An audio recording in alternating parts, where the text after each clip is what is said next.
Welcome to the Krista Escamilla Show.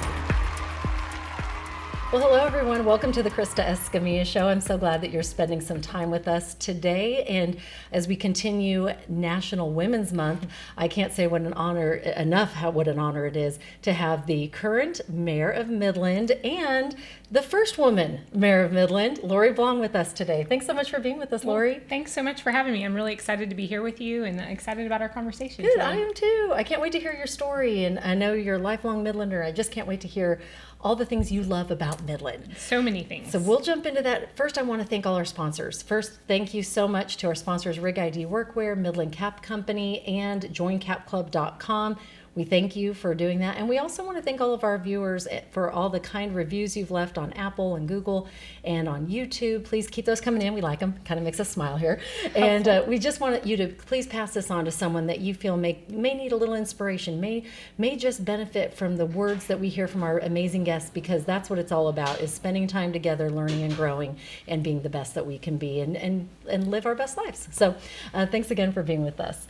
As I mentioned earlier, joining us today is the first woman mayor of Midland, Lori Blong. She is also a business owner, a mom, and I'm sure a list of other things that we're going to find out about today. So thanks for being with us. Yeah, thanks so much. Yeah, all the roles that Yes. women have to carry. We carry a lot. That's right. Yeah. So tell us a little bit about yourself. All I really know is that you are a lifelong Midlander, so I'd love to hear your story. Yeah, so I was actually born and raised here in Midland, and my husband and I moved away for college in my early career.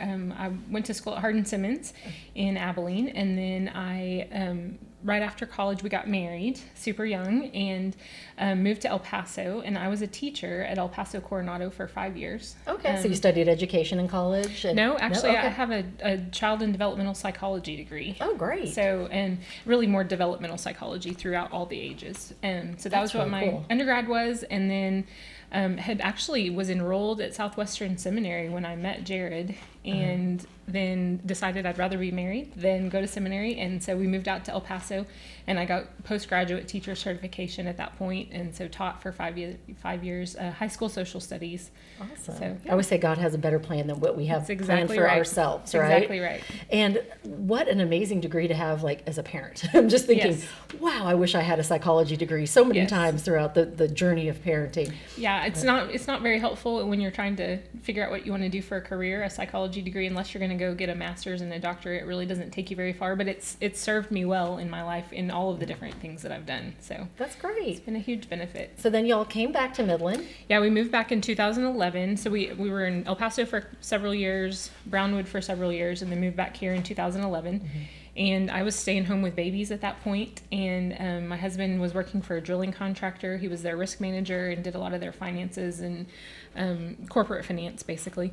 And then in 2013, we decided to go out. He started his own company, and the goal was to build drilling rigs. Okay. To do a big fundraise to build drilling rigs, but in the meantime we set up a consulting firm. Oh, nice. And so that was just going to be the stopgap while we were doing the fundraise for the drilling company, and did I don't even know how many hundreds of equity presentation, private equity backed different presentations on a fundraising tour, and what a great experience to it was be a in front of huge- those companies. Yes, and Jared really led that effort at that point. But over the course of time, we had about 4 or 5 of those that really got almost to the point of signing and getting them completed.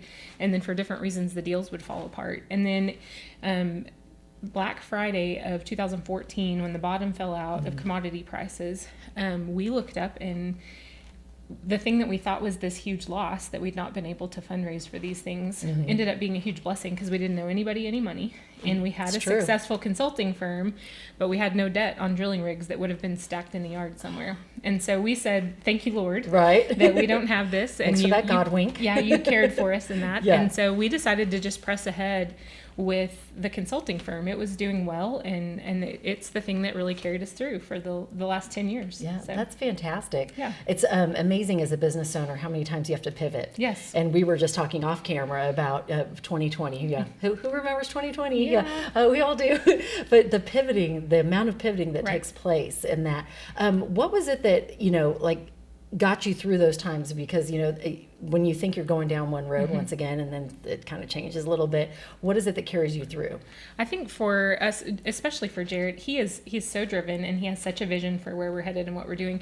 We both do, but I think for in the context of our business for Octane, Yes. he has really carried that load. We grew that consulting firm up to 140 consultants at our largest, and so really we're just blessed. Drilling, completions, production, consulting in the oil and gas space, and then 2 weeks after oil went negative, we were down to 14 guys who still had jobs in the field. And so it was just this huge high and Yes. then this very low. And so it was an opportunity to pivot, and it ended up being a really hard season. Yeah. Business owners, when you have to let people go, it's the worst. These are people Yes. that we care about and we love, and it was brutal. Mm-hmm. But we pivoted out of that, and now we're operating for ourselves. And now things are good again, right? That's right. Yeah. West Texas, it is truly a unique place in itself. I love it so much. And unless you're here, you don't really understand it as much. But I feel like it's the perseverance of the people here that makes us go, okay, so we've seen this before. We can do it. Yes. We can get back at, That's right. out of it. So out of 2020, then you have pivoted again and built the business back up. Right. And then at one point you decided, and I know many of you are going to go, we don't talk politics on the Krista Escamilla Show, because we don't. We never talk politics. And we're not talking today. We're talking about something amazing. She is the first woman mayor of Midland. Yeah. So at what point did you go, oh, I want to run for the mayor of Midland? I would actually go back to 2013 when we started our company. So back up to there, that year we staked our life savings in a business. I had my third child and postpartum depression after he was born. My father passed away, and we were super close. That's a tough season. And then we lost 3 grandparents between us, and then my third child had some health issues. And so, a lot of us can look back on a year like that where Yes. how did we even survive it? And so that one was really brutal for me, and it took me a while to come back from that. Yes. And through going to some therapy and working through some hard stuff, processing through that, and then fast forward to 2017, having done some hard work on my own life, my career, what I wanted my family to, all of these things. Right. 2017, I attended the IF gathering Okay. in Dallas and heard a lady named Jill Briscoe give a talk. And she said 3 things that really changed me forever. And so the first thing she said was that your primary place of calling is where you are between your own 2 feet. And it's not so a good. it's That not is a so good. not a future version of yourself. It's not when your kids are grown or when your career really takes off or whatever. It's where you are today, right now. And then the second thing she said was sometimes you have to do it scared. The thing that you're called to that's right in front of you that you don't feel equipped for, often you have to do it, and you have to do it scared. That's true. And then the third thing she said was that you go where you're sent and you stay where you're put and you give what you've got until the job is done. I love it. And so those things really crystallized in my mind over the couple of years after that. Started getting really deeply involved in some civic stuff, really just as a volunteer to start Right. with, and writing some things in the MRT. And then 2019 rolls around, and I had a group of people asking me to run. So that's Okay. really how that came about. Great. So it just kind of came out of organically volunteering and being where you're supposed to be and Right. enjoying that's where you're at and where you're planted, and then going, what can I do to help next? Right. And I love would that. say- what's that IF conference? I'm sorry, I didn't mean to cut you off. The IF gathering IF is gathering. I want to write it down. Yeah. I've never heard of it. That's it's awesome. an annual thing that it was actually last weekend. Okay. So you can go back and watch the videos of it. It's pretty great. That's awesome. Yeah. So then at that point you say, okay, I'm going to run, and what does that look like after that? Because I know it's a busy thing to do. Well, and it was not something that was on my radar. Yeah. I had never worked on anyone else's campaign. I didn't know what the process was. It was a 100% learning curve for me. I didn't start with any baseline of knowledge of how it worked. And so I really leaned on some other people some of the folks that had called and said, hey, we need you to do this. We really want you to have this position. We'll help you. And so I leaned on them, and I was thankful for their help. Yeah, some great mentors. I think Yes. mentors are so important. What advice would you give someone? Because I think a lot of people, they maybe want to have a stronger voice, right, and have their voice heard more, but they don't know how to get started, Yeah. and they don't know even where do you begin? Whether it's politics, whether it's joining an organization and being a part of a committee, because that can be scary for someone, right? Right. That's never done it before. And I've been in, I stayed home for about 6.5 years too at one point, and I also battled with some postpartum, so I understand the depths of that and what you're feeling in those moments. It's hard to go even see yourself, right? Getting there. So what advice would you give to someone that's wanting to do that but too scared right now to do it? I would say start small where you are right now. So start in the context of your own relationships, but look for places where you can step forward into a new place or a new season.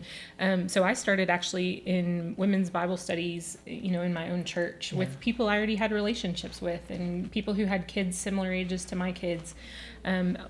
Was asked to serve on a couple of different boards, and so I stepped forward in those places. But I think it's the faithfulness in the small things and the willingness to put yourself out there just a little bit, and then do it a little bit more the next time, and a little bit more the next time. And I think that really begins to build on itself quickly when you're responsible in that way. Did you ever want to say no? Yes. Yeah. See, I think that's so important for everyone to hear, because I feel like there's resistance to anything that whether it could be your dream job, it could be your dream anything, and you get it in front of you and you're like, I have to take the first step, Right.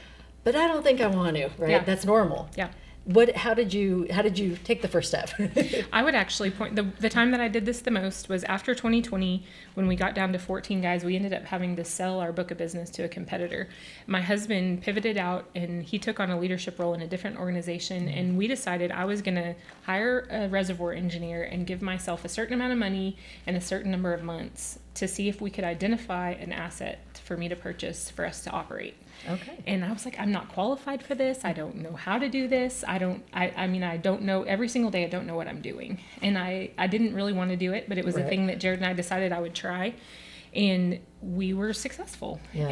And so, but it was a lot of tears and a lot of, I don't want to do this. Jared, I don't want to do this. But I pushed through and got it done. Good job. Because that's hard. It's just the pushing through. Yeah. Just even taking that first step, picking up the phone, doing that first phone call.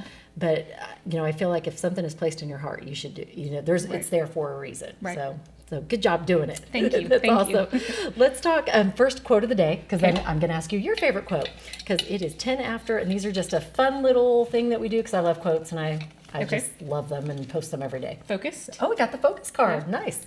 So go ahead and read the back. On the back. Once you make the decision, you will find all the people, resources, and ideas you need every time, by Bob Proctor. Hey, good job, Bob Proctor. What does that mean to you?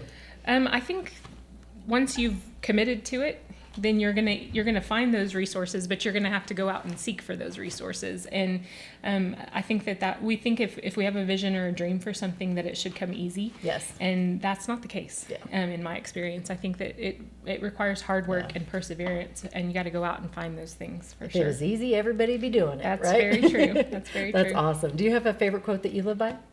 Oh, those three that I The rattled three off to earlier, you from okay. Jill Briscoe. Yeah. Gosh, those are so good. Yeah. That right there, just rewind that. Hit the little rewind button a couple times. Go listen to that again. And I can't wait to look up the If Gathering. That Yeah. sounds amazing, because I love, that's why we do that. I love anything that's inspiring. I love learning from other people.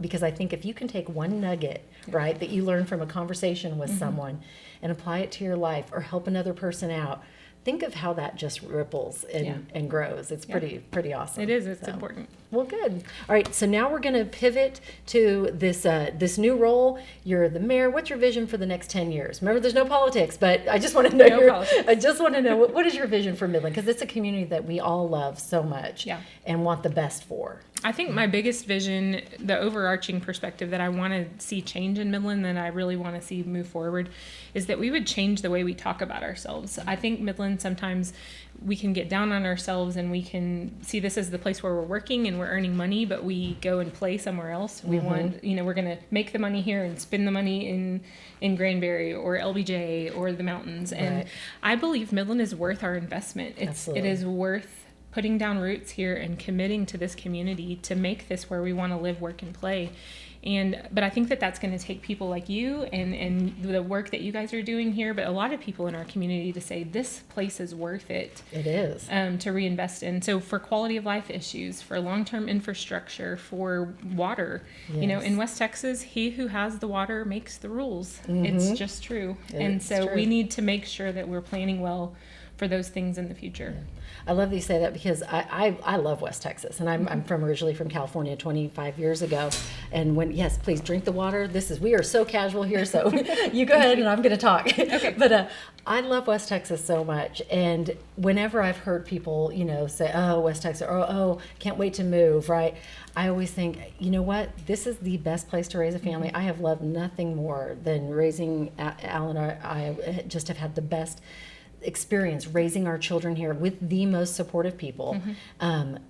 It just seems like God shows up every day here, and I know He does everywhere, but He does here a lot. And if you wanted to go back and listen, because in our podcast I always ask people what they love about Midland, West Texas. I'll ask you some favorite things at the end, but if you go back and watch the episode that I recorded with our daughters, Aspen and Allie, who are in college right now at Lubbock Christian, I asked them something about Midland, and they loved it so much. I thought, I wish everybody, because you always hear kids, right? Oh, I can't wait to move. I can't. They don't have that in their head. They're like, we love Midland. We can't wait to show our friends Midland when we come home, and show them our favorite restaurants, and go to Murray's Deli, and to go, and to go to Fuel Bar, and they love it so much. And I wish everybody had that. So I'm with you on that. So we have a sisterhood on that, because I am like, you know what? You can travel the world. It's good to travel, but when you come back, there's a feeling like there's no place like home. That's true. And the people here, yes. Some of the friendships and relationships that I've had, lifelong friends in this community, it's a huge blessing to live in your hometown and know all the same people for this long. But even people that are new here, there's just a sense of community, of willingness to dig into the gritty things, and to stand by each other, which I think is important. Absolutely. Okay, so if I was gonna, I'm gonna ask you a question that's not gonna be on your bio, right? Okay. It's like a fun fact about you that we would not know looking at your bio. What would it be? I love to water ski. Okay. I learned to slalom when I was 7 years old. That's awesome. And so my family spends as much time as we can within reason in the summertime. Oh, sorry, those were my crutches that just fell. If you're wondering what that loud boom was, yes, those were my crutches. I had knee surgery 6 weeks ago. We don't need to talk anymore about it, but yeah, there you go. Those were the crutches. Sorry about that. No problem. So that would be one thing, is that and really more than just water skiing, snow skiing and kayaking and outdoor sports. Good. That's awesome. Very outdoorsy. Very outdoorsy, and my family is too, so that makes it fun. I love that. Okay, we want to talk a little bit about being a businesswoman, because it is National Women's Month, right? We are, ladies, we are encouraging you, supporting you, thanking you, the ones that have gone before us. Right. It is a time where we can really reflect on being a woman in the workplace. How, for you, what advice would you give someone on being a woman in the workplace in a position that you're in, to manage it all? Because as women, we want to be the best mom we can be. We want to be the best employer, employee, whatever, wherever it's at. So what advice would you share on that? Yeah, for one thing, I don't think that it's reasonable to be good at everything, and we can't do that. And this is not original to me, but I think a lot of times about all the balls that we're juggling, and some of those balls are glass, and some of those balls are rubber. Yeah. And the rubber balls will bounce if we drop them, but the glass balls will shatter. And so we need to prioritize. We need to think through, what are the glass balls in my life, my marriage, my children, the things that are really critically important to me, and how do I care well for those and make sure that I don't drop them? Right. And which are the things that I can let them bounce occasionally? And so that's, that's how I approach things. I also love that. That's a great analogy with the glass ball. I love that. So, and I meal prep. Do you? It's really a priority for me. I wish I could meal prep. I'm just not that organized. Yeah. How did you get started? I have a whole process that I follow, but it's a priority for me, for my family to eat dinner together as much as possible, and I can make that happen, and we can eat healthy meals if I plan ahead. So I meal prep on the weekends for the week following. That's awesome. Yeah. Do you do the whole week? You have Monday through Friday done, or through Sunday? I usually have 7 dinners done. Yeah. Wow. Yeah. Gosh. So. Okay, that is a goal right there. I have thought about prepping goals. I need a YouTube channel or something. But I don't have time for that. Well, someday. That's a rubber ball. That could be the 20-year plan. That's right. That's right. That's awesome. I love that, because I think that of course, eating together as a family is so important. Like to me, those are my favorite moments, with having 4 kids that are usually and you're right there with the 3 going all in different directions. It is hard to get everybody together. It is. And we did something, and I might have shared this before, but we do high-low at the dinner table. We do too. You do too? Yeah. I love it. I got it from a Bruce Willis movie like a long time ago. I don't know where we got it, but my youngest child loves it. He will bring it up. It's the best. And you get the best conversations from high-low. Otherwise, you get the, how's your day? Good. What'd you do? No one-word Nothing. answers at my house. We don't take one-word answers. No, and so I love that you are making that a priority because, and I don't know who said this quote, but it's there's no more important work than the work that's done within your own 4 walls. Absolutely It was true. a president's wife. You know what? I think it was George Bush's wife. I think it was Barbara Bush. Now that I think about it, Okay. but she said with that focus on that. And if I got that wrong, I'm sorry. But it's true. It's still true, nonetheless. no matter who said it. That's right. It is such a true statement that there's no, and to me, and this is, not that I'm here to give advice, I'm really just looking for Lori's advice, but if I would give advice to a young parent and someone that is just getting started, and that is also in the business world, because this was tough in broadcasting as a young adult. You want to be a yes girl. You want to be oh yeah, I can stay late. Oh yeah, I can work 24 hours a day. I learned early on, and a lot of help with my husband because he's amazing. But you have to set what's important to you, what your priorities, and you can you can say no. You can. It's okay to say no to certain things, and I wish I'd learned that at a younger age. Right. But so there you go for you youngins out there. Just exactly try right. it now. But you really do. You have to know what's important to you, and you have to lay that down with your employer. They need to know where you're coming from and what's important. And for us, it's always been family. So Us family too. first. So that's awesome. Okay, now on to some fun things. First we have to do question of the day. Question of the day, then fun things. Okay. Okay. I'm gonna do it. Because she's busy and she has a lot of people waiting for her, and so we gotta let you I've go. got brave on the front. Yes, I love that. The brave card. So tell me something about yourself that I wouldn't find in your bio. Oh, I already asked you that. that one. So you get a new one. Yay, double pick day. Okay, so trusting. Trusting, yay. Is there a change you've made in your life that you wish you made sooner? Oh, good one.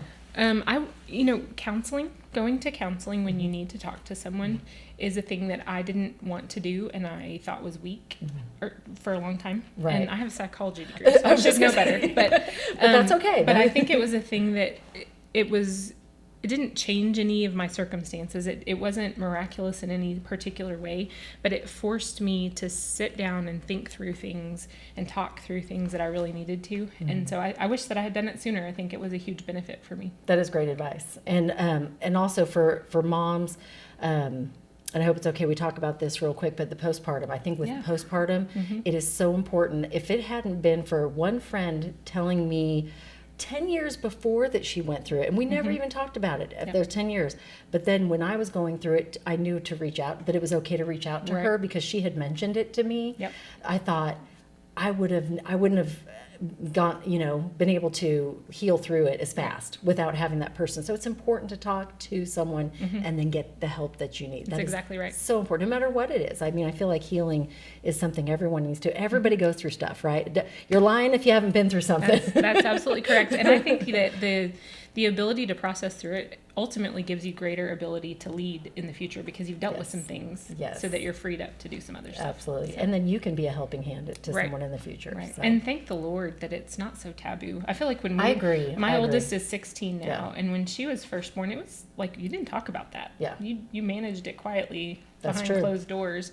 I don't feel like that's so much the case anymore. So I agree. that's a good thing. That is a good thing. Let's talk about it. All right. The next thing we do today, Lori, is we're going to play favorite things. Awesome. Okay. I love So it. first we'll start with, what's your favorite book? My favorite book is probably Anne of Green Gables. Okay.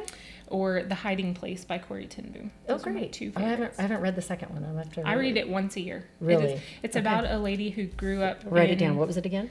The Hiding Place by Hiding Corrie Place. ten Boom. So she lived through the Holocaust. Okay. And so it's her story. Awesome. very Okay. good. Gonna read that one. Podcast. Do you have a favorite podcast? I love. I forgot his name. Oh my gosh! I listened to one today. That's okay. Pull up your I'm you gonna can pull push it the up. purple button and pull it up. That's what I love about podcasts. There are no rules.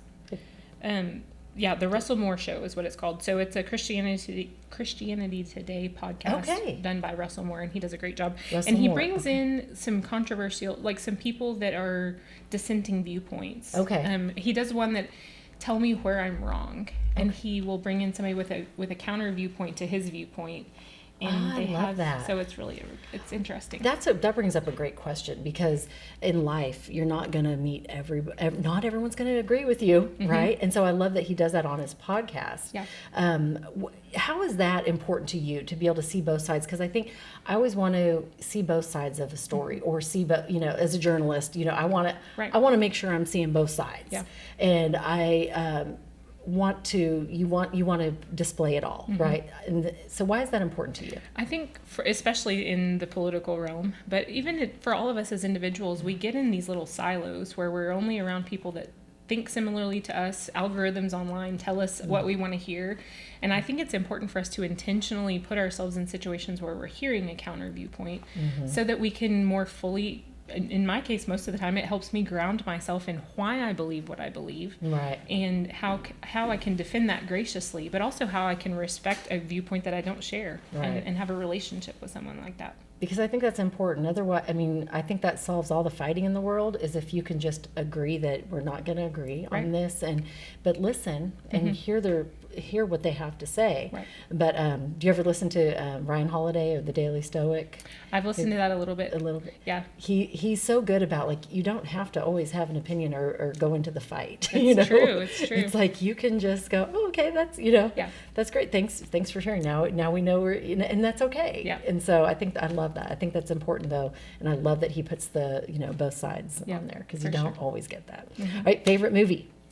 My favorite movie is maybe The Proposal. That's very cliche for a female. Is that Sandra Bullock? It is Sandra Bullock, and I love it. I love Sandra Actually, Bullock. My husband likes scary psychological thrillers and war movies and things, and if it's too scary or too disruptive, I have to watch The Proposal afterwards before I can go to bed. So I understand that. It's a little known fact. That's how I am with Krista. Friends. Thank you. I love that. I do that with Friends. Do you ever watch? I've got to watch an episode of Friends to decompress. Every night to decompress, especially if I've just watched the news. So I love the news, but if I've just watched a lot of stuff that is down, or scary stuff, I cannot go to bed after or even after Yellowstone or Ozark. I can't go to bed on that. You gotta bring it back down. Gotta bring it down. Put an episode of Friends. Let me laugh at Rachel and Ross and the crew. That's right. So I love that you watched The Proposal. That's cute. All right, the favorite restaurant here in West Texas.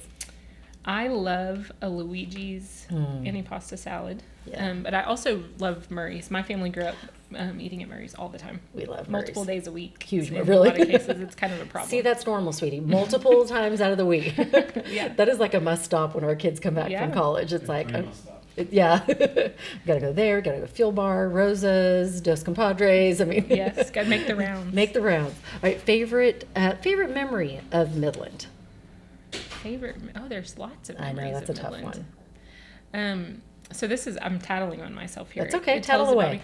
So I was going to college the next day. My parents were going to drive me with me and move me into the dorms in Abilene, and I had a curfew. I can't remember what time, but I'm like, I'm going to college tomorrow.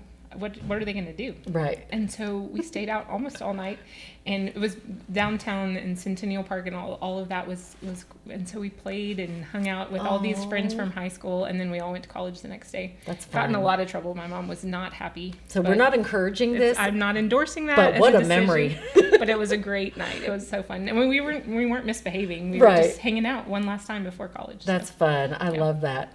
I could tattle on I've got a similar story, but that's all right. We'll save it for another day. Okay. But I've been there, and it's fun, and the memory is always there, and you're like, those were good times. Yeah, life was pretty simple then. It was, and it was a fun way to kind of say farewell to Midland before college. Yeah. I love that. Okay, the next one is favorite sports team. What's your favorite sports team? Whichever one my kids are playing on. That's a good answer. we do a lot of sports in the Blong household, so I'm traveling to different things and all of that. So I enjoy it, but I would say that that's where my focus is these days. Yeah, absolutely. Favorite coffee house?